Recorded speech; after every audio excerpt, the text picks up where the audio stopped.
Welcome to the Non-Standard Podcast. I'm your host, Manny Lampson. If this is your first time listening or your 50th time listening, this is what to expect on this episode. We dive into the concepts of developing your leadership toolbox. Why do you need this? You need this in any situation to help manage, lead, and control, and ultimately win. How do you do that? You can't use the same form of leadership in everything you do. So every episode, we dive into my leadership philosophy. We dive into the story and the background of the person we're talking to. And we also dive into some leadership traits I have accrued throughout the years. And then we also follow it up with a book review at the end. So you're getting a wide range of leadership topics and traits that you can add to your kit. So without further ado, let's go into the recap of this episode. And afterwards, if you love it, like it, share it, follow it, give us some feedback, because we're only just getting started. What is up, everybody? The first episode of 2025, and it's a banger. All right. So I had a friend reach out to me. His name's Jim Carlough. He's the author of a book called The 6 Pillars of Effective Leadership, A Roadmap to Success. What we talk about is really cool. It's just how he got into leadership on the side of the industry that he works with, the medical health insurance side. He's a keynote speaker. He just published a book last year, and we really just dive into his book because it is so impactful and simple to understand. We talk about integrity, trust, empathy, compassion, focus and stability, and humor, which are his pillars to success. And I'm telling you guys, it'll keep you going the whole time because there is a tidbit that you can add to your leadership toolbox every 5 to 7 minutes. So with that being said, I hope you enjoy it. Again, a little non-standard because he's not military. He reached out to me, so it's just a great way to start the season. And we get into it. We talk about his 3 H's. Then we dive into his book, and that really leads off into the rest of the show. So if you like it, love it, share it, please do what you got to do. I hope you like it, and we will continue this for as long as we need to. All right, let's get into the show. Welcome back, everybody, to the first episode of 2025, the Non-Standard Podcast, and it's going to be amazing. You know, Jim and I were just talking beforehand about how we met, via listening to podcasts, him reaching out, his experience in leadership, and I'm excited. And it's only because the podcast is growing and what we're talking about is growing as well. So it's always great to hear feedback from the people that don't have the same background I do, but they're bringing great stuff to the table. So Jim, without further ado, just like I said in the intro, we will jump into the 3 H's. So those listening know it's hometown, heroes, and hardship. It allows myself and those listening to get to know you, understand where you're coming from, and then we'll dive into my leadership philosophy and then some leadership traits. Sound good, sir? Sounds perfect to me. All right, all you. So the 3 H's, my hometown, I grew up in a small town in northern New Jersey, Pompton Lakes, town of about 13,000 people. I was born not too far from that in Paterson, New Jersey, home to the famous comedian Lou Costello. So I moved, during my time in Pompton Lakes, I actually, after college, served as a 2-term city councilman. And I think when we think about leadership, I think that's kind of where I got my start. And then it flourished in the business world as well. In terms of heroes, I would have to say my dad is a hero. My dad, unfortunately, died at the age of 88. He was a World War II veteran. He was a sergeant in the military. And I would also say my brother, and this ties into, I think, the one hardship. I lost a brother in the Vietnam War in January 1969. I was 8 years old, but it was very devastating to the family. My dad, who was, like me, very outgoing, personable, and actually very funny, it hit him the hardest, and I would say he probably suffered PTSD from it, and for months, he didn't sit at the table with us for dinner. It was very, very hard for him to face the rest of the family. He started to retract in life, obviously probably somewhat depressed, and was not as active in the community as he had been. But that lesson in life, taught me how short and precious life can be and to make the most of it. And I think I've really done that with my career in terms of my focus on healthcare, which is a big business in the United States, trying to improve it, not from the healthcare side, but from the reimbursement side, from the insurance side of the business. So having done that for 30 plus years, it was time for me to start giving back more. And so I recently wrote a book on leadership, and that's what got us here. Nice. Yeah. So let's talk about just leadership. We learn leadership throughout all these hardships and even good times in our life, and we sort of get them later on in life. Like just like you talked about, leaders aren't born. We develop skills throughout our life, and it's how we apply them and execute them that make us good leaders or bad leaders. So what motivated you to write a book? So how does this process go into writing a leadership book too as well? I'm really curious. So over the last, I would say 20 years, I've been fortunate enough to work in organizations where they believed in mentorship. And I started mentoring younger managers in terms of what they should focus on and how should they become a better leader. And probably the start of that happened when I worked for Ross Perot at Perot Systems. He was very, very adamant about management training and teaching people how to be better managers. And I took that and actually really, it really resonated with me. And actually, that was actually when I first started mentoring. And one of my employees 25 years ago still looks to me as their mentor. And there's probably 10 to 15 people I currently do it with. And what I've noticed over the years is they don't teach some basics in colleges. Mm-hmm. And I think for a good leader, there's 6 fundamental foundational things you have to have. To me, number 1 is integrity. In today's world, it's all about trust. And if you don't operate with integrity, you're not going to generate the trust that you need from your employees, and they're not going to be as loyal. I often talk about the analogy of the major in the military. If the people behind the major don't believe that that major has their back, they're not going to be loyal servants of that leader. And I'm a firm believer in that. So to me, integrity is non-negotiable. That is a non-negotiable trait in anyone that I hire on any one of my teams. We're going to be honest with each other. We're going to be upfront with each other, and we're going to work things out together. So integrity is a very big component of that. But again, I saw that in the industry, we were missing some of that. If you go back to the software industry in the 90s, you heard stories of people selling vaporware and products that weren't fully developed. That's a lack of integrity. And to take someone's money when you knowingly know that your product is not finished, that's not good for the company, it's not good for the business, and it's not good for you personally. And so I put together 6 things that I call the foundations of essential leadership. So integrity is one. The next 2 that go somewhat together, but they're different, is empathy and I just went blank. I can't believe I did that. I'm sorry about that. Compassion, empathy, and compassion. I don't know why I just lost that word. Empathy and compassion, and they're very, very different. And the next 2 are focus and stability. But let me talk about empathy for a second. When I worked at Perot Systems, I had a group of about 25 or 30 people that worked on a very old green screen technology claim system platform. And we were going to sunset that product, but we still had customers on it. And I went to the team and I was very upfront with them. And I said, look, this product's going away. But here's my commitment to you.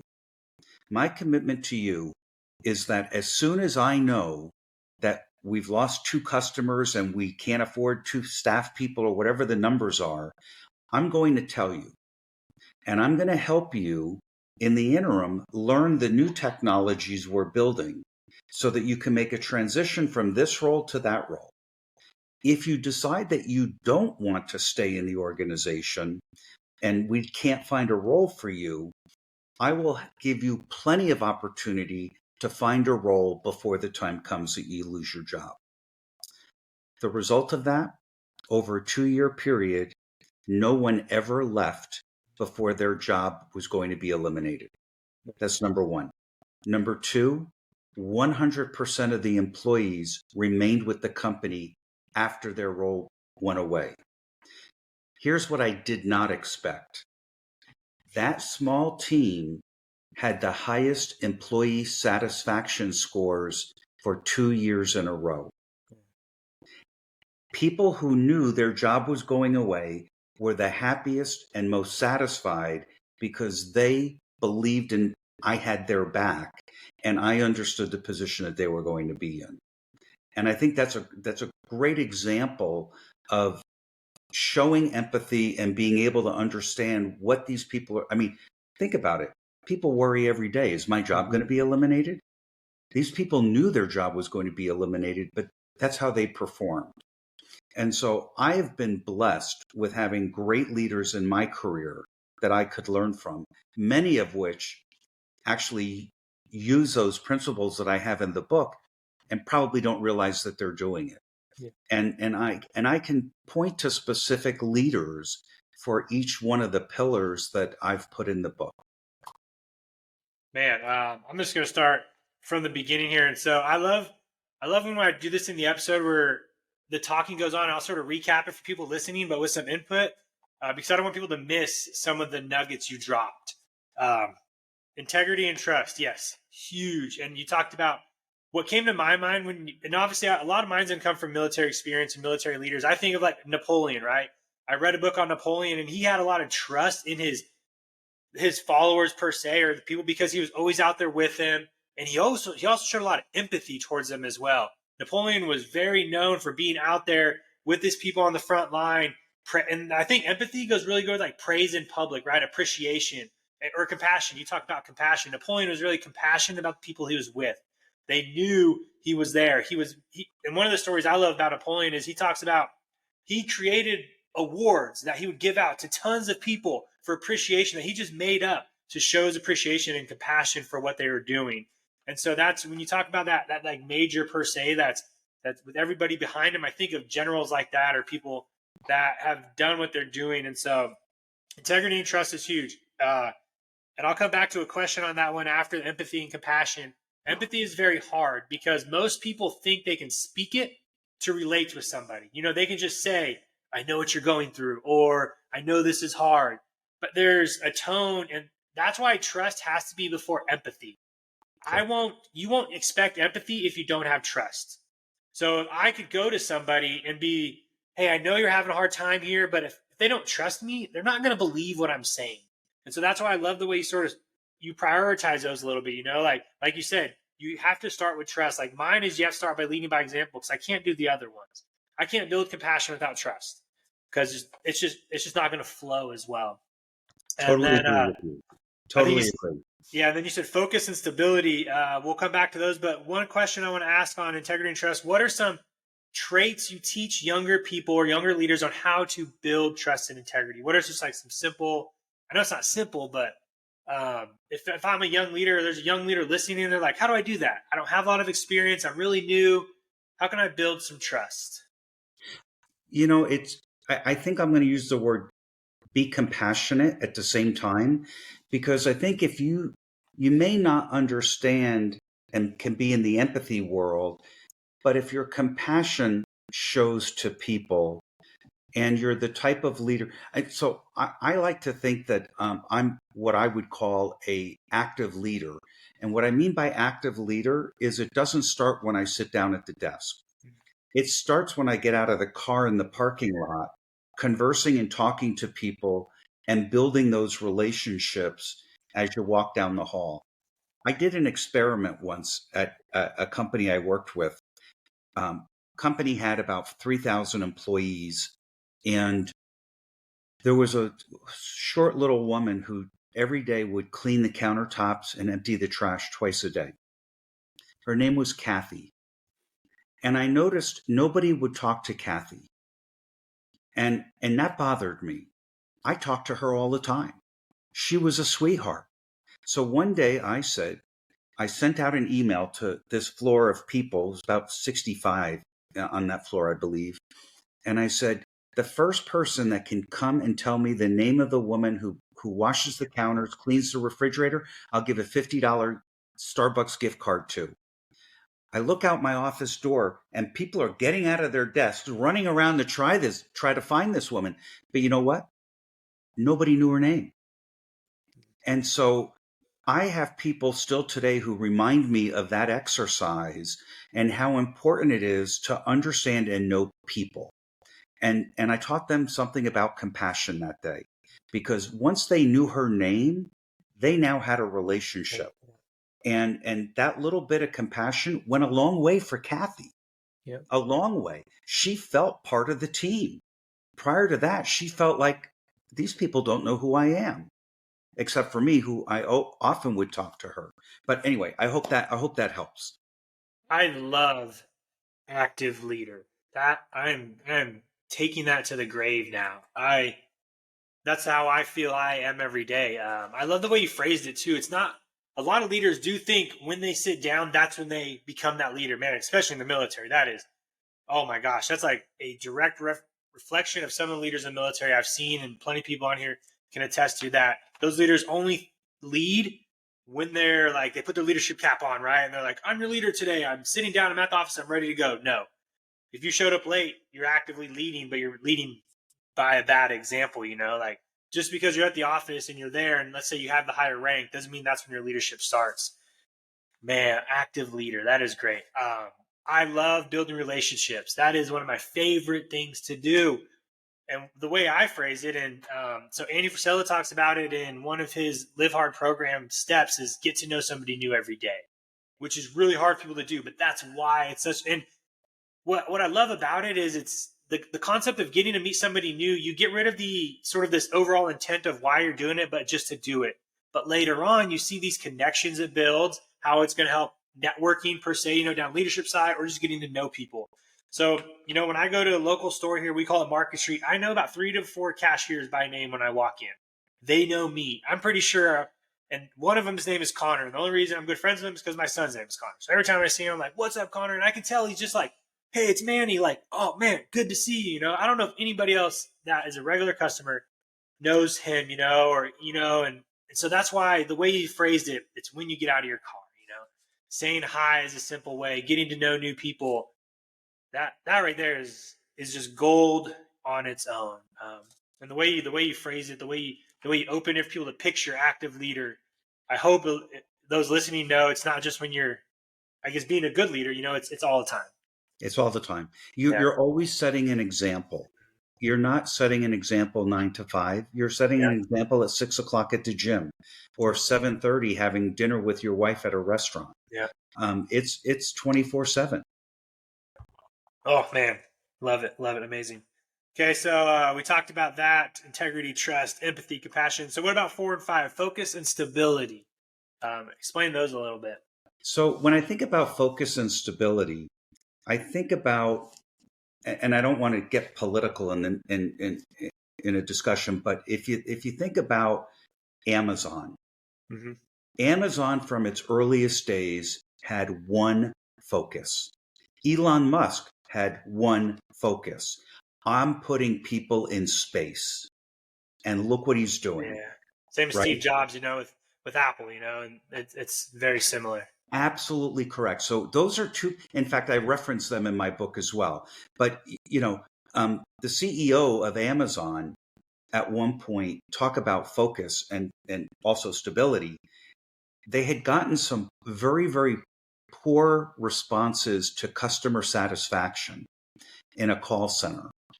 So he went and put a desk in that call center and sat down in the middle of the call center and said, we're all going to figure this out together. He was focused. And it also made the employees feel almost stable. Yeah. We're going to fix this thing. He's here with us, right? CEO of this company is here with us trying to fix this and solve this. We better come up with some good ideas and work with them. And so those are two perfect examples that I use often when I talk about focus and stability, right? People need to know that you're not, as an example, a fly off the handle type person. You're going to be stable. You're going to be consistent in your actions and how you behave and how you treat people. Yeah, I take it from the military side. We sort of call it vision. Like a lot of commanders and leaders in the military have a vision, for their squadron or their wing to execute and get better. So that's the way you phrased it lined right with that. So if there's no vision for me when I go into work, I may not be putting forth my best effort or meeting the commander or CEO's intent to move the company along. And so focus. Yeah, that's good. You just need somewhere to aim for in the future that's going to drive the company to bigger and better things. And I bet you early on in their careers, like Jeff Bezos and Steve Jobs, that focus was probably very hard for the people to realize or visualize, because they're like, there's no way. We're not going to build rocket ships. We're doing this. And so I think that's where it all ties back into the compassion, the empathy, and the trust. It sort of goes back up your pillar, like you have the focus, but you can't have focus or the vision without those other steps above. Well, and if you think about it if you think about Steve Jobs as an example, who knew we all needed an iPad? Yeah. Right? But he knew we needed an iPad. And the iPad changed the world. Mm-hmm. A lot of the things that he developed changed the world. And so that vision, and that focus on that, it was laser sharp, right? It's kind of like a guided missile. It knows right where it's going, and it doesn't veer off to the right or left. It just keeps going after its target. Yeah, I'm just taking the notes on what to recap here, but that is really good. Were there any other pillars that you got to break down, or? So let's see. Let's talk a little bit more about compassion. I think. Yeah. I have a story from when I was in middle school, and it wasn't where I showed compassion, but it was where the principal showed compassion. So we had I'll start with I was in class, and there was this new student in the school who was a bully. And in the class, he walked over to a young lady and started pushing her around, physically pushing her around. And I didn't think that was appropriate. So I got up and I told him to back away and knock it off. Well, he decided to take a swing. He ended up on the floor on the other side of the teacher's desk. And then we both ended up in the principal's office. And the principal proceeded to tell us that the school had a new rule or new policy that if anybody gets caught fighting in school or on school grounds, you would be suspended for a day. And my jaw must have dropped, and the fear in my eyes, because she went to school with my dad. And so she knew that when I got home, and that my parents never hit us. So I don't want you to think that at all. But they were stern. Yeah. And we had a rule at home, no fighting. And so after she proceeds to tell us what the actions are going to be, she dismisses the other student. And she sat there and she said, I'm very, very sorry, but I have to apply the rule equally. And she said, but I'm going to call your parents myself. And I'm going to explain to them what happened. You didn't start the fight, and you were defending somebody else who was smaller and weaker, and also not of the same gender as the person who was being a bully. That was compassion. I was still scared to death to go home. I walked in the house. My mom was there in the kitchen, I think starting to prepare dinner. And I said, I have a letter you have to read, and there's another one coming tomorrow. And she read that letter and she said, you probably need to go to your room, and your dad will be home shortly, and then we'll probably talk about it. And with that, the phone rang. And so my mom answered the phone and said, hi. And she called the principal by name and shooed me away. And I went upstairs. And my dad came home. I heard the door close. I heard them talking. And then he called me and told me to come downstairs. He said, have a seat. sat down. He said, I understand you were in a fight. I also understand you didn't start it. I also understand you've been suspended from school for a day. He said, I want you to know, I agree with the principal. You did the right thing, defending somebody who couldn't defend themselves. And the only thing I ask is, what are you going to do tomorrow? And I looked at my dad and I said, I guess I'll be grounded. I'll stay in my room. He said, no, what are you going to do tomorrow? I said, am I not in trouble?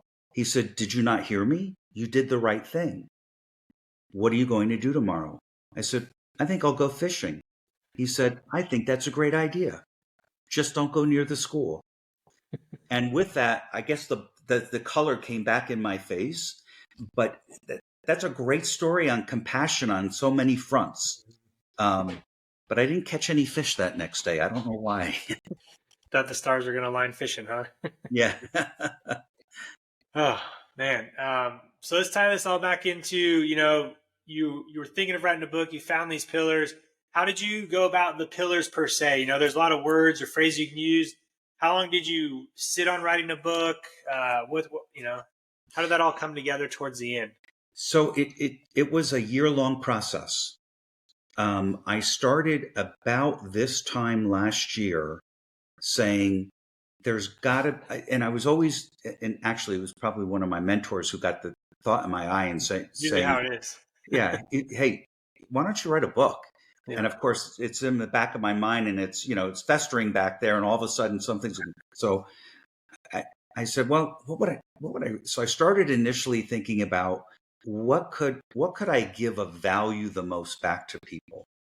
And I said, I think it's really basic, but I think people are afraid to step into that leadership role because they think they don't have a master's degree or they don't have this or they don't have that. I'm a perfect example. Now I have a college degree, but I wasn't born a leader. I was born in a middle-class family. We had food on the table to eat. We may not have had seconds and thirds, but I wasn't born with wealth. And, my dad was a factory worker. My mom worked in a local department store. We were truly middle America.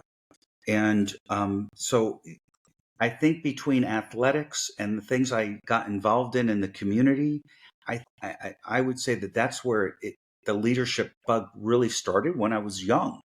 And then it continued throughout my life. But I wanted to zero in on things that could really make an impact with the book.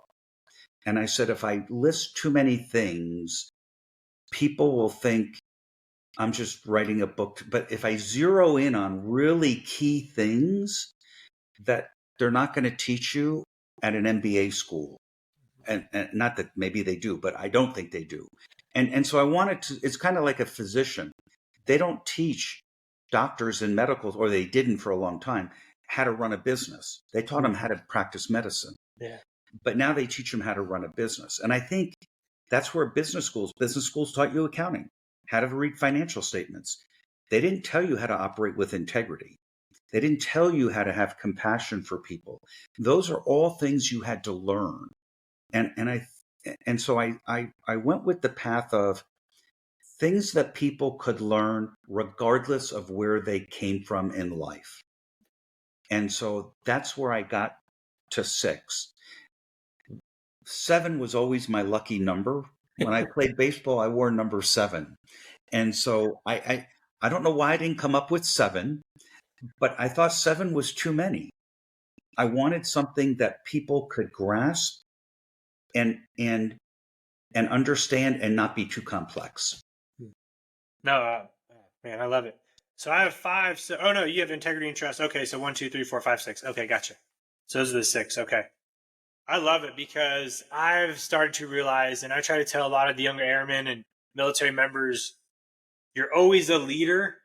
You just have to know when you are ready to lead. And so one of the reasons for my podcast is to provide them the tools and tricks to go execute on. Leadership isn't complicated. It's not difficult. It's really just what I've learned. You have to have these tools to plug and play throughout your life or different people. That's one of the biggest leadership traits I've understood is you don't lead the same way for everybody. If I'm True. working with Johnny, who I know is going to um, react differently to my feedback that's very direct than maybe Tim, who acts differently if I'm not very direct, but I'm more like the cookie sandwich of feedback, like give him something nice. That is where I've learned leadership is key. It changes so much. You have to have a different game for everywhere you go. And that's why I've understood, like what you said, is where people can plug and play those leadership traits throughout. And really, anybody can lead. It's just knowing how and when to execute it on. Correct. And I agree with you 100%. You manage everybody differently based on their individual capabilities, characteristics, and how they can perform. What motivates you may not motivate me, Yeah. right? And so I totally agree with that perspective. Yeah. So what we'll do is we'll jump into my sort of leadership philosophy. We'll combine them at the end and see how they relate. And for those listening, most of you know I have 4 leadership philosophies that I sort of now run my life around. Most of the things I do, I look at those 4 and I see if they align with those. It's lead by example in all you do, build relationships based off trust and care. Or no, sorry, lead by example in all you do. To be selfless, you have to be selfish. Build relationships based off trust and care. And then challenge the road in front of you, getting comfortable being uncomfortable. And similar to your pillars, they sort of align top down. Like I have to lead by example before I can be selfless because it's just the way it is. And then in the notes, you highlighted a couple of those that you like. Which ones did you like? Which ones do you think some people may struggle with, and how could they get better? Yeah, the ones that I thought resonated with was always be learning. Oh, yeah. Yeah. I'm always reading a book.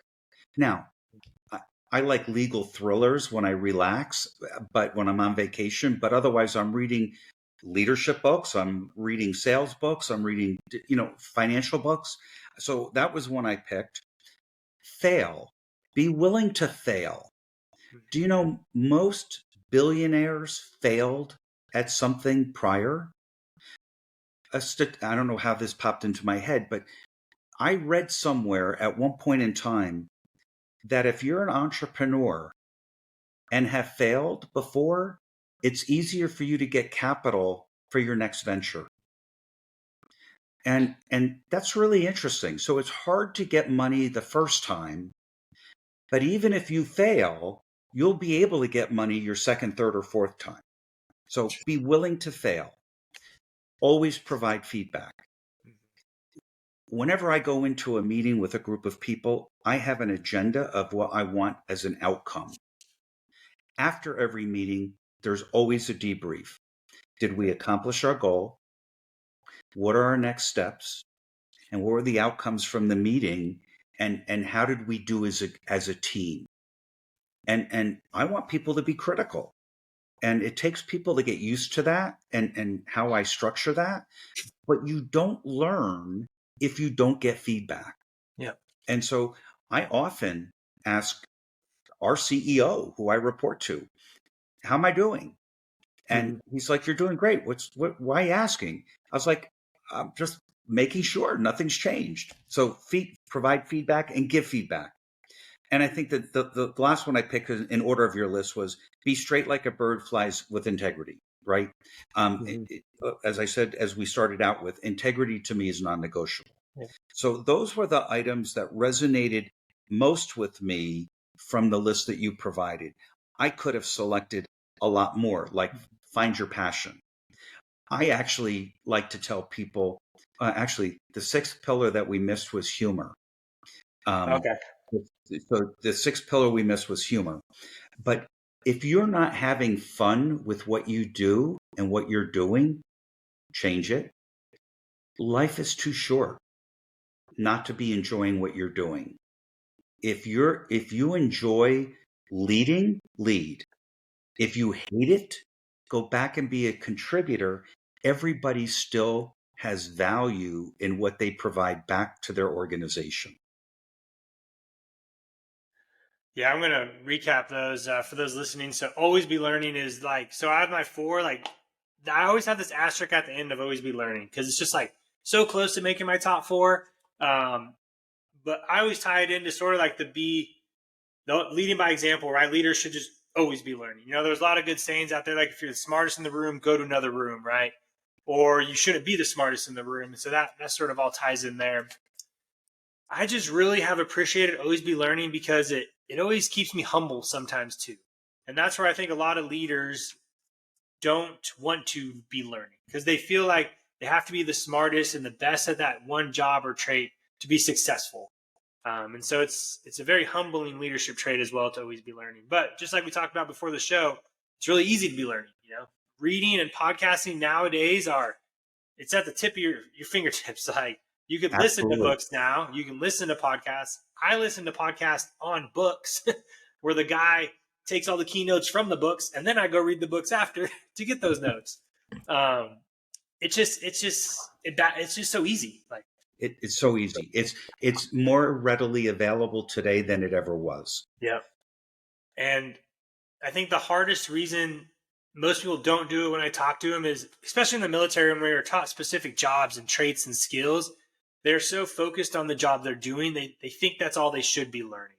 And so, like, for instance, being a flyer, I try to talk to a lot of my flyer friends on, hey, are you reading other books? And they're like, oh, Manny, I need to be really good in the B1. Like, I'm trying to focus on that. I'm like, cool, I got it. But that's not your whole life right now. Like, yes, it's your job from this time to this time, but to get better at that job, if you worked on yourself, you'll see improvements in your job. So it compounds. That's why I love always be learning, because it compounds in other areas of my life. Where I may pick up a book that's on investing, or how to build relationships, but it's going to teach me in somewhere else in my life that's going to apply. And so that's why it's hard. It's just hard not to be learning, honestly. It's hard not to be learning. But the other aspect of that is it's entertaining to your brain. Yeah. And it will help you it'll help your brain expand, because it's not the same thing every day. So if you're focused on the B1, you're focused on the B1. But why can't you have, use a bad example, a comic book over here to just let the brain relax and go in a different direction, and let those neurons and things kind of have a little fun, right? Yeah.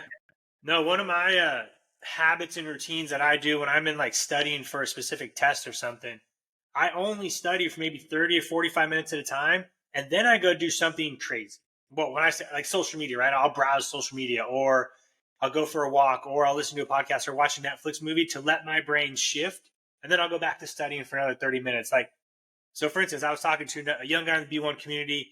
He's getting ready to go through our mission qualification training where they have to be certified in the B1. And I'm like, hey man, what you doing? Oh, I'm studying for a couple hours a day. I was like, oh, pump the brakes there, man. Like, I've been there. Here's what I recommend. Maybe don't study for 2 to 3 hours, because, and I learned about this, oh shoot, it's on to my tongue. The return of investment is going to dwindle the longer you study on something. And so there's like a certain amount of time we have our brain to focus on to where it's going to receive the information. And if we go past that time, you may think you're studying, but your brain's just not receiving it. And so that's why I like 30, 45-minute blocks, because I know I can study really hard for 30 minutes. If I go past that, my mind just wanders. I may be reading things, but I'm not remembering it. And so I'll stop, go do something else, and come back. There's a word for that, and I can't remember it, but Dwight Eisenhower, no, that was a different thing. But there's a word for that where you learn in snippets of 25 or 30 minutes. You go away and come back to 25 or 30 minutes, and I'll find the word and I'll email it to you afterwards. But because there's a lot of information out about how much better how much faster you'll learn by applying that technique. Yeah, because I see it when I read. So I read every morning, but sometimes when I'm reading, I'll read like a couple pages, and as soon as my mind starts to wander, like, what's going on in the schedule today? Do I have a meeting today? I stop reading because I know I'm not focused on my reading. So I'll just go do something else, write down the schedule, then I'll come back to reading. And because I found that as I'm reading, I just know my mind has lost interest. So I'm just like, hey, even though it's a great book, just my mind is thinking about something else. Just like they say before you go to bed, write down what you're going to do tomorrow so you don't stress about it. It's easier to sleep. And so I just stack those habits up right there. Totally agree. Let's talk about some habits and routines. I really love them. What have you found on the leadership side for habits and routine? What tips and tricks do you got for that? So, in terms of habits, I like people to think about a routine. So, I'm in my professional job today. I'm a chief sales officer of a $150 million company with 550 employees, and what I tell salespeople is you need to be doing prospecting all the time, but don't. If you know you've got to call 20 people this week, don't try and call them all on Monday. Take an hour each day and call 4 or 5, and then do a little each day and little bites. A, you'll enjoy it more. B, you're not going to be, I got 20 calls I got to do today. What else am I going to do? I'm not going to be able to meet my buddies for lunch or whatever. So take things in chunks, kind of like we were just talking about, and spread them out. Focus, I think, is also very, very important. And what I tell people is, I'll give you I have a person on my team, on one of my teams, that used to be a stockbroker. So he has 6 monitors on his desk. And one day we're on a conference call, and all I saw was looking up to the left, looking up and look. And so after the call, and it was an internal call. I think it was a team call I was running. I called the individual. I said, "How many monitors do you have?" And he says, 6. I said, "Get rid of them." And he was like, "Why?" I said, "You looked like a bouncing ball. If you do that with customers," no, I turn them off for customers. I don't believe he does. But anyway, that's a distraction. Eliminate distractions. Mm-hmm. And so when it's time to focus on A, focus on A. When it's time to focus on B, focus on B. You want to check the stock market? Check it at lunchtime? Fine. See how your stocks are doing. And he wasn't doing that. But that's too much stimulus for the brain. And so I try to, in fact, I tell my kids the same thing. Focus on what you're doing. Be present in what you're doing.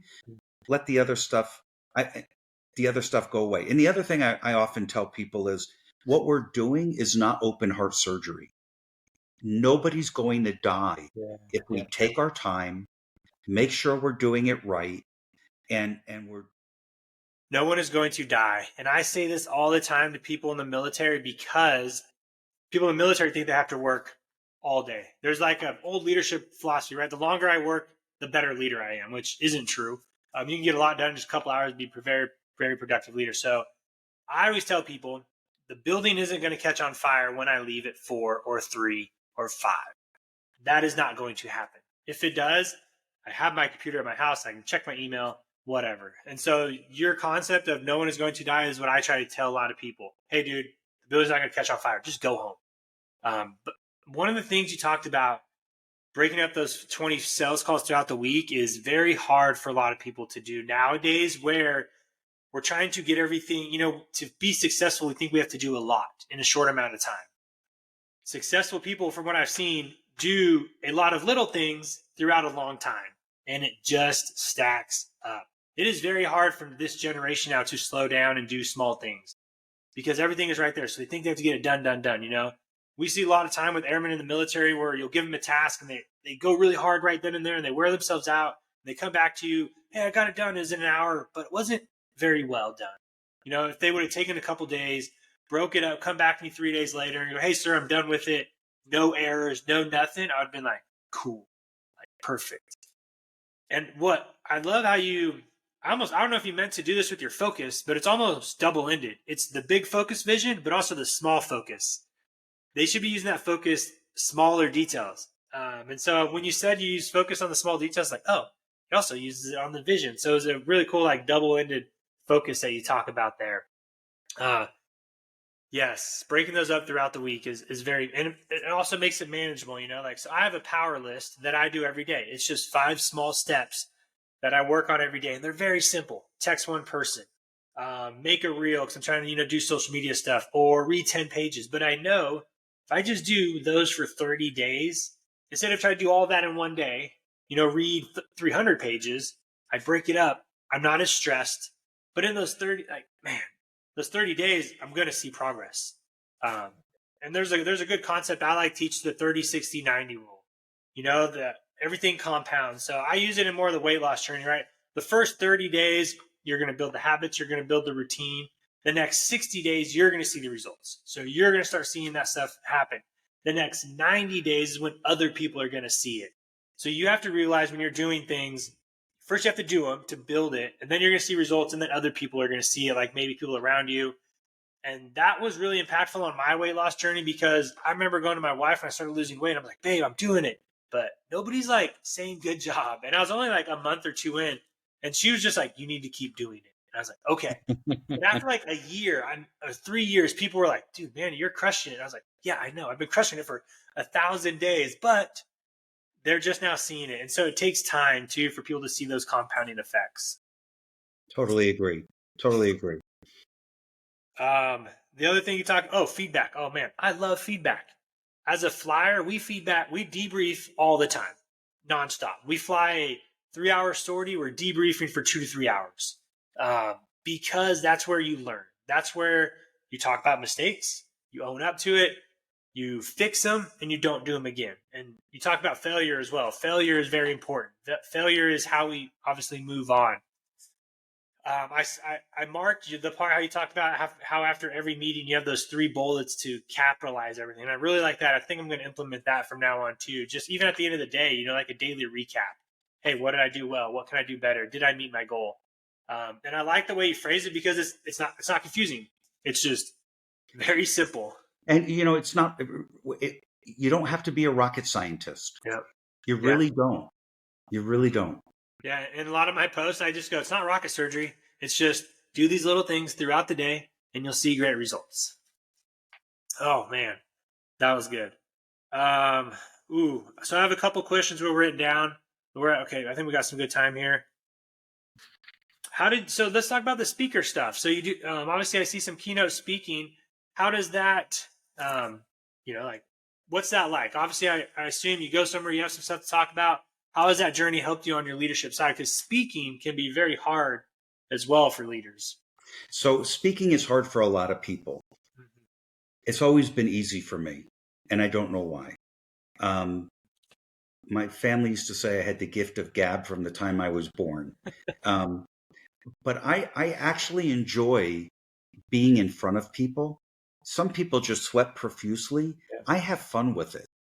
And so to me, I really like that. I like to make people smile. I like to get people to react to things. I'm not a comedian, and I don't want to be a comedian, but I've always enjoyed, I'm going to say entertaining people, but influencing people, but being able to talk to a large group of people and to convey a message. And so I started speaking about the leadership challenges people have, and didn't call it the 6 pillars at the time. Mm-hmm. And then said, if I write a book about it, it will add to credibility, but it will also help many more people than I can physically visit with. Yeah. And so that so the speaking ended up becoming then the book. Yeah. And now they're sort of together. And someone asked me, my wife and I were out to dinner with them a couple of weeks ago, shortly after the book came out. And they said, what's your next book? And I went to say, I don't know. And my wife said, he's not writing another book. The last year's been hell. He's not writing one. And I looked at her and she said, no, you don't need to write another. You're not John Grisham. You don't need to write another one right away. Take your time. And she was right. Because if you try to just go in and rush something, it's going to appear rushed. So anyway, but you were asking about speaking, but I was speaking last week at an event, and someone had my book with them, and they asked me to sign it, and they actually knew me as well, and they said, the one thing about your book is I can tell you wrote it because it reads like you speak. And so to me, that was a great compliment. I threw that in there. Sorry about that. But to me, it was very important for the book to be real. Yeah. And having somebody tell me it sounded just like me, I thought was a great compliment. I think some of the things you hit that people need to realize when it comes to speaking is you already mentioned it. You have to sort of be passionate about what you're speaking about. Now, in the military, sometimes we get thrown into situations where we're not passionate about it, but we have to speak about it. Sometimes that's a challenge for you to get passionate about it, to learn about it, to understand what is really good about what you're speaking about. And then it just flows. Like a lot of people know if I'm talking about leadership, I will talk a lot about leadership because I really love it. But if I talk about something that's challenging, like for instance, in the B1 community, we have what we call mission leads. We have to brief the sortie all the time. And so sometimes it can be hard to brief a sortie if I'm not investing in the sortie I'm going to go do. So if I'm just like, hey, we're going to go fly, we're going to go do this, we're going to come back and land, I'm not invested in it. They don't believe it. But if I believe what we're doing and it's going to make us better aviators, we're going to challenge ourselves, I'm going to speak, I'm just going to be more passionate about it. And so that's one thing I think most people need to realize. One, you just have to do it. You just have to go, even if you're in a job where you think if you're working at a computer desk and you think you're never going to speak in public, go tell somebody what you do. Talk to them about that. And that's where I think building relationships help because you start small. If you meet somebody new every day, you're speaking in public, but at a smaller level. And then it sort of builds from there. Maybe you're at a friend's party and you talk to 3 or 4 people and it grows. That's why I love just speaking. And that's why podcast is a very slower way into keynote speaking, right? It's a way for people to talk about what they love with one person, but you're still reaching a good audience per se in front of an audio version.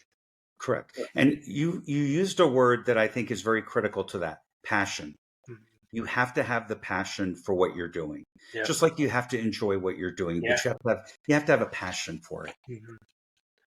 Yeah, and that's why I love, I guess, the military, because I can still find passions outside of it and still be good at that job. And so I tell a lot of people too, when they ask me, hey, Manny, how do I get better at my job? I'm like, well, if you don't like it, maybe start a hobby that you do enjoy and you'll appreciate the job in the military too. For instance, like there was a time where I was very burnt out of flying in the B1 and I was like, man, how do I continue to still do good? Well, I was like, well, let me go learn about something else. I'm passionate about becoming a better person. So let me go work on my health and wellness, work on myself. And then in return, I appreciated the B1 and it sort of re-blued that passion in me.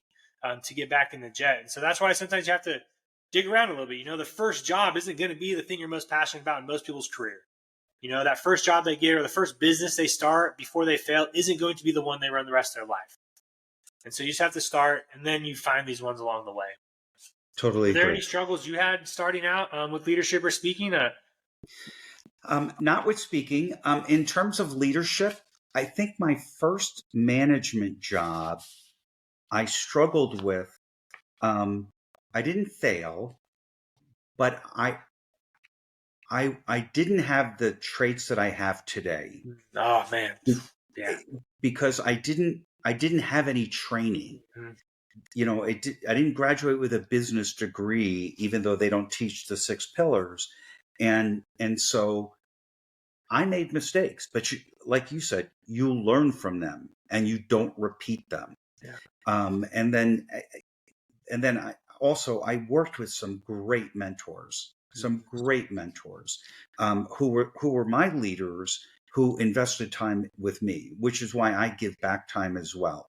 I think I owe that to others who gave their time to me to make me who I am. So that's another thing, but it all ties in.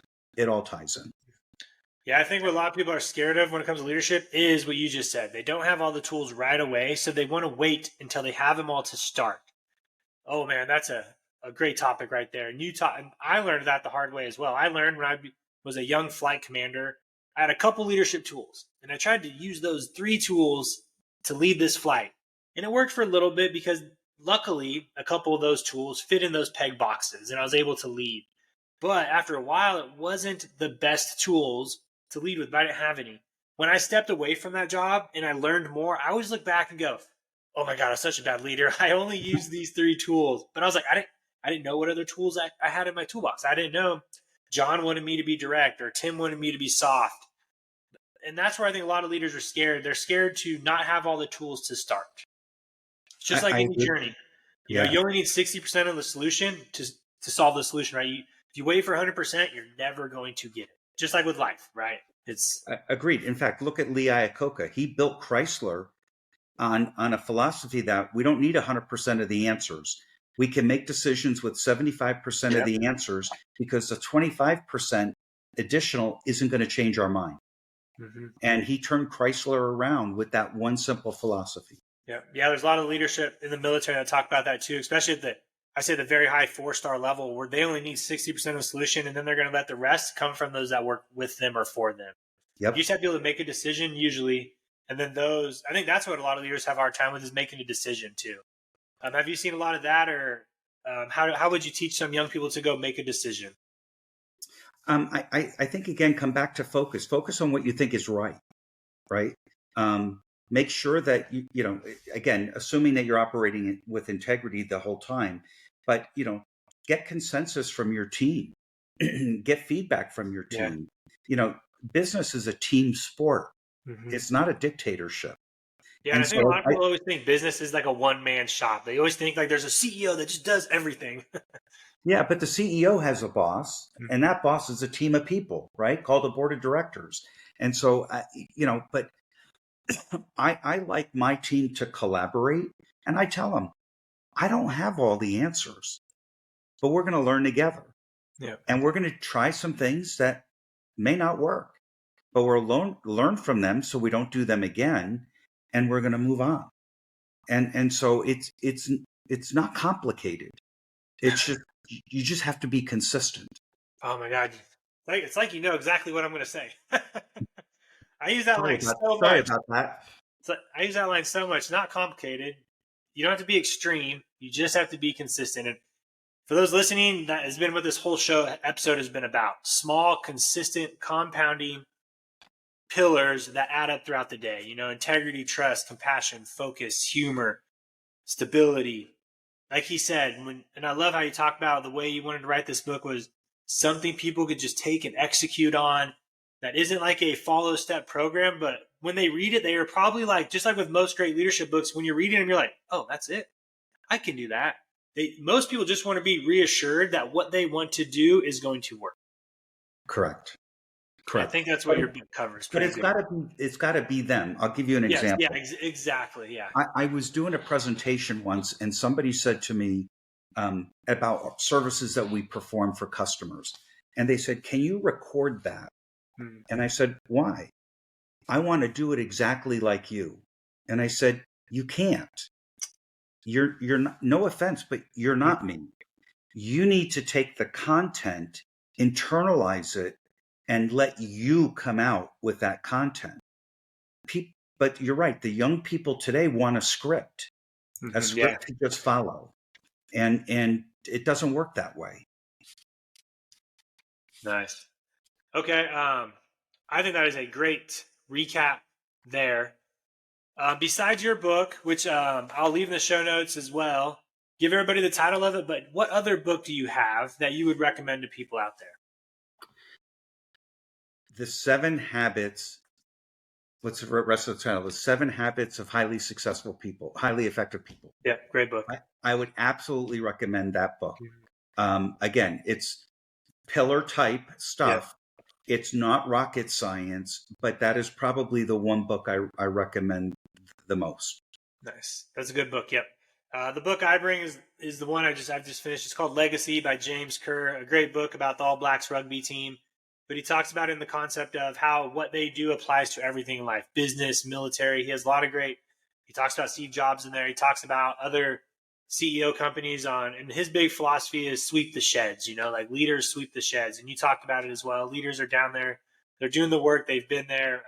But it's just a good book. Anybody can apply.